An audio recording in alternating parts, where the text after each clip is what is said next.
여러분 반갑습니다. 이번 시간에는요, 고용보험이 약간 변경이 될 것 같아요. 그래서 고용보험법 변경의 입법 예고가 있어가지고 그 내용을 좀 살펴볼까 하는데요. 이 고용보험이라고 하면 여러분 뭐가 딱 생각이 드시나요? 실업급여가 바로 생각이 드시죠? 이 실업급여 관련해서 좀 변경되는 내용이 있으니까 오늘 이 시간 잘 좀 들으시면 좋을 것 같아요. 오늘은요, 입법 예고가 되는 내용입니다. 앞으로 이렇게 변경을 할 거다, 법을 개정할 거다라고 입법 예고를 한 내용입니다. 총 9가지인데요. 그 9가지 저랑 하나씩 좀 살펴보도록 하겠습니다.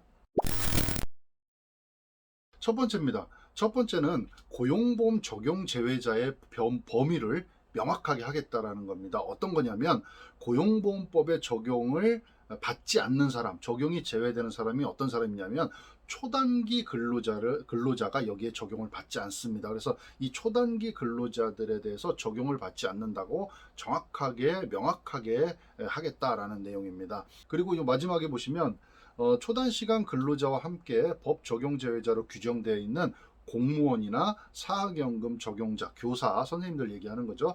이런 분들은 입법 취지상 현행과 같이 예술인, 노무제공자, 고용보험을 포함해서 법 전체를 적용받지 않는다는 겁니다. 이 부분도 착각하시는 분들이 가끔 있으신데요. 공무원과 사학연금 적용자, 선생님들은 적용이 제외된다, 이렇게 아시면 될 것 같습니다. 별도의 법안이 있기 때문에 일반적인 근로자들하고는 다르다라는 생각을 좀 하시면 좋을 것 같아요. 두 번째입니다. 두 번째는요, 예술인 및 노무 제공자의 고용보험 적용 최저 연령을 설정하겠다라는 겁니다. 근로기준법에서는 몇 살을 기준으로 하고 있죠? 잘 아시죠? 15세를 기준으로 합니다.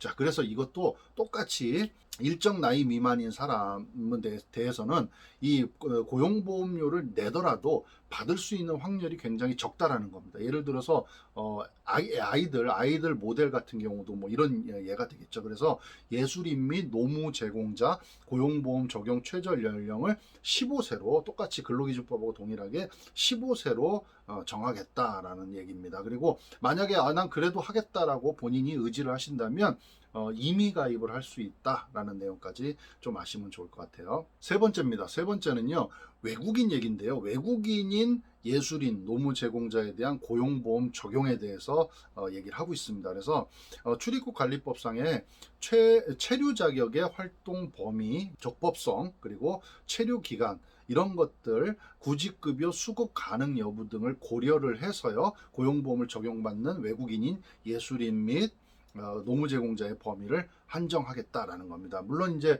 이 외국인들에 대해서는 고용보험법 제10조에 보시면은 적용 대상에 관한 규정이 별도로 있습니다. 그래서 이 부분도 한 번 더 외국인이면서 예술인이나 노무 제공자, 그러니까 특고 근로자, 이런 분들에 대해서는 고용보험 적용에 대해서 한번 입법이 될 것 같다라는 내용을 아시면 좋을 것 같습니다. 네 번째입니다. 이 네 번째는요, 아마 관심이 제일 많이 가시는 내용일 것 같아요. 구직급여, 다르게 편하게 얘기를 하면 실업급여를 여러 번 받게 되면은 그 금액이 감액이 될 수도 있다라는 내용 아시면 될 것 같아요. 그 다음에 대기 기간도 바뀐다, 이렇게 아시면 될 것 같아요. 어떤 내용이냐면요, 구직급여, 실업급여를 5년 이내 3번 이상을 수급을 하게 되면 그 금액이 최대 50%까지도 감액이 될 것 같다. 그리고 대기 기간도 현재는 7일인데 최대 4주로 연장이 될 것 같다라는 겁니다. 좀 구체적으로 말씀드리면요, 구직급여 일액 만약에 5년간 3회를 수급하게 되면 10%를 감액을 하고요. 그 다음에 4회를 수급을 하게 되면 25% 감액, 그 다음에 5회는 40%, 6회 이상을 수급을 하게 되면 50%까지 최대 감액이 된다. 그리고 대기 기간은 5년간 3회다 그러면 2주 대기고요. 5년간 4회 이상이다 그러면 4주 대기, 이렇게 변경이 될 예정이다. 입법 예고를 하고 있습니다. 근데 다만 이제 이렇게 되면 또 불이익을 받는 분들이 있기 때문에 예외 규정을 둘 예정인데요. 어떤 거냐면 적극적으로 재취업 노력을 한 경우, 그 다음에 혹은 임금이 너무 낮은 경우, 그 다음에 이직이 빈번한 일용 근로자로서 수급한 경우 등은 수급 횟수 제한 시에 그 수급 횟수 뭐 3번, 뭐 4번 여기에서 제하겠다, 이런 내용입니다. 이제 재취업 노력을 많이 했다, 노력이 있다라는 건 어떤 얘기를 하는 거냐면, 여러분 혹시 조기 재취업 수당이라는 거 들어보셨나요? 실업급여를 예를 들어서 받게 돼 있는 기간이 뭐 예를 들어서 6개월인데 그 6개월 중에 50%를 채우지 않은 상태에서 다른 곳에 재취업을 하게 되고 12개월 이상을 근무하게 되면 조기 재취업 수당이라는 걸 받게 되는데, 이런 경우가 해당이 되는 겁니다. 이런 경우에는 취업 활동을, 재취업 활동을 많이 했다, 노력을 많이 했다라는 거기 때문에 이 부분은 실업급여를 받은 횟수, 감액되는 거에 횟수에서 제외하겠다, 이런 얘기입니다. 그 다음에 임금이 이제 현저하게 적다는 얘기는 뭐냐면, 평균 임금 일액이 해당 연도 최저임금 일액보다 80% 미만인 경우에는 임금이 현저하게 낮기 때문에 구직급여를 여러 번 받아서 감액하는 그 횟수에서 제외하겠다, 이렇게 얘기를 하고 있습니다. 그리고 요걸 적용하는 반복에 따라서 구직급여가 감해지는 요 법을 시행하는 거는 법을 시행한 이후부터 수급하는 경우로 이제 산정을 하겠다, 이런 겁니다. 그래서 그 전까지는 아직 적용이 안 된다, 이렇게 하시면 될 것 같아요. 그리고 아직까지도 입법이 되지 않은 상태입니다. 입법 예고만 한 거기 때문에 이런 내용이 앞으로 입법이 될 것 같다라는 거 아시면 될 것 같아요. 다섯 번째입니다. 다섯 번째도 여러분 좀 관심 갖고 보시면 좋을 것 같아요. 단기 비자발적 이직자가 많은 사업장은 고용보험료를 조정하겠다는 겁니다. 이게 조정하겠다는 얘기는 뭐냐면, 고용보험료가 올라갈 수도 있다는 거기 때문에 한번 잘 보시면 될 것 같아요. 어떤 얘기냐면은, 3년간 발생한 구직급여 수급자 중에서 대통령령으로 정하는 기간 미만인 근속자 비율이 높다는 겁니다. 그러니까 그러니까 단기 비자발적 이직자가 높다, 근속자 비율이 높고, 그 다음에 구직급여 수급액이 높은 사업장, 그러니까 실업급여가 그 사업장의 근로자들한테 실업급여가 많이 나간 경우, 이런 경우, 그러니까 단기 비자발적 이직자가 많은 사업장을 얘기를 하는 겁니다. 이런 사업장들은요, 고용보험료가 실업급여 보험료를 최대 40% 범위 내에서 달리 정할 수 있다라는 거는 높일 수 있다.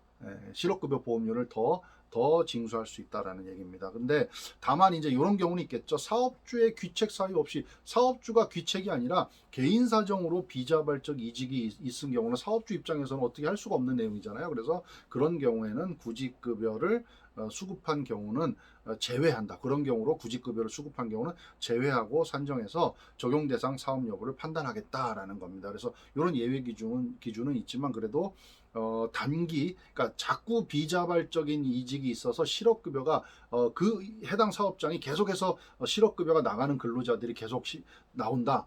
그 사업장에서 일했던 근로자들이 계속해서 실업급여를 많이 신청한다 그러면, 그 해당 사업장은요, 실업급여 보험료를 높이겠다, 조정하겠다, 이런 내용이라고 보시면 될 것 같아요. 여섯 번째입니다. 여섯 번째는요, 유형이 다른 복수 피보험 자격에 있어서 수급 자격을 선택할 수 있다라는 겁니다. 어떤 거냐면, 유형이라는 건 이제 뭐 근로자냐, 예술인이냐, 노무 제공자냐, 이렇게 여러 가지 형태들의 유형이 있겠죠. 그래서 이런 유형이 다른 경우에 뭐 예를 들어서 이럴 수 있습니다. 내가 근로자로서 10년간 잘 근무를 하다가 해고를 당하고, 그 다음에 예술인 같은 경우에 잠깐 일을 했습니다. 근데 실업급여를 받으려고 했더니 이 이제 예술인으로 보니까 자격이 안 돼가지고 이건 실업급여 수급 자격이 안 된다 하는 경우에는, 내가 그 전에 일했던 근로자로 했던 그거를 내가 선택을 할 수가 있다. 라는 겁니다. 그래서 복수로 피보험 자격에 있어서는 수급 자격을 내가 선택할 수 있다, 이렇게 보시면 될 것 같아요. 그 다음에 이제 이게 비자발적인 이직을 요건으로 하는 현행 구직급여 제도와의 정합성을 고려를 해서요.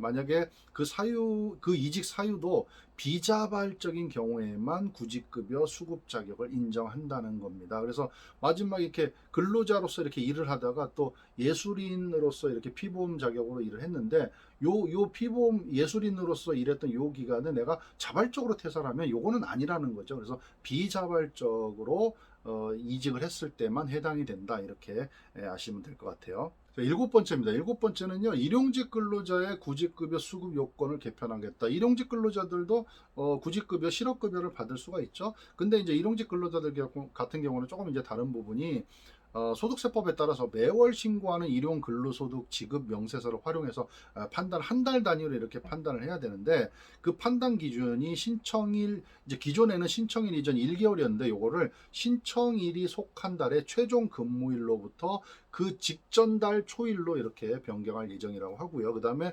근무일수 요건도 10일 미만 이렇게 했었는데, 이게 총 일수의 3분의 1 미만으로 이렇게 개편을 하겠다라는 겁니다. 그래서 일용직 근로자는 일반 근로자들하고 좀 이게 이제 세금 신고하는 게 좀 다르다 보니까 이렇게 적용을 좀 변경해서 개편하겠다라는 내용이니까 이것도 좀 참고하시면 좋을 것 같고요. 자, 8번째입니다. 이런 경우도 있을 수 있을 것 같아요. 자발적 이직자 일시적 취업 후 구직급여 신청 시 대기 기간을 연장하겠다 이런 내용인데 어떤 내용이냐면 자발적으로 이직하는 사람들은 이제 실업급여를 못 받잖아요. 근데 이제 자발적으로 이직한 분이 실업급여를 받기 위해서 단기 일자리를 구합니다. 그래서 단기 일자리를 구한 다음에 거기에서 비자발적으로 이직하는 그 요건을 맞춘 다음에 이제 실업급여를 받으려고 이렇게 의도적으로 취업을 단기 일자리에 취업을 한 경우가 되겠죠. 이런 기간에는요 대기 기간이 현재 7일인데 이거를 4주로 연장한다 이렇게 보시면 될 것 같아요. 그래서 실업급여가 너무 많이 이렇게 나가는 거를 좀 막기 위해서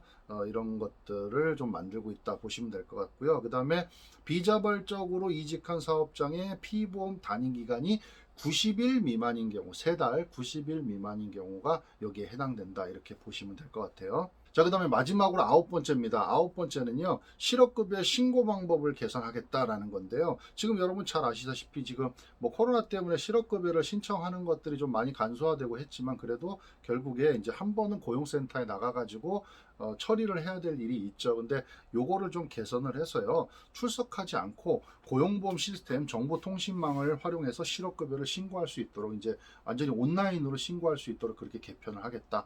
이런 내용입니다.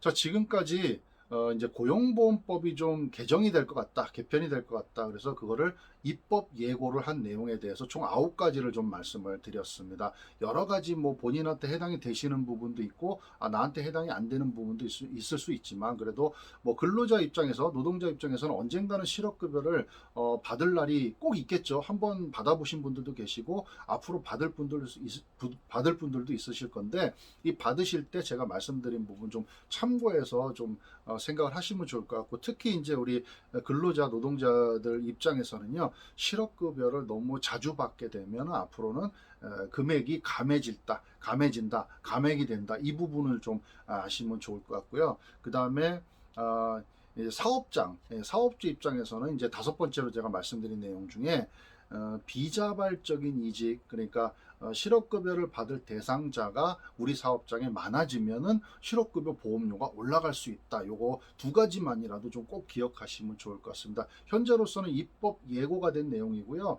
이게 이제 논의를 거쳐서 협의를 거쳐서 이제 입법이 정확히 되고 공고가 되고 시행일이 공포가 되면 그때 또 다시 한번 말씀을 드리도록 하겠습니다. 감사합니다.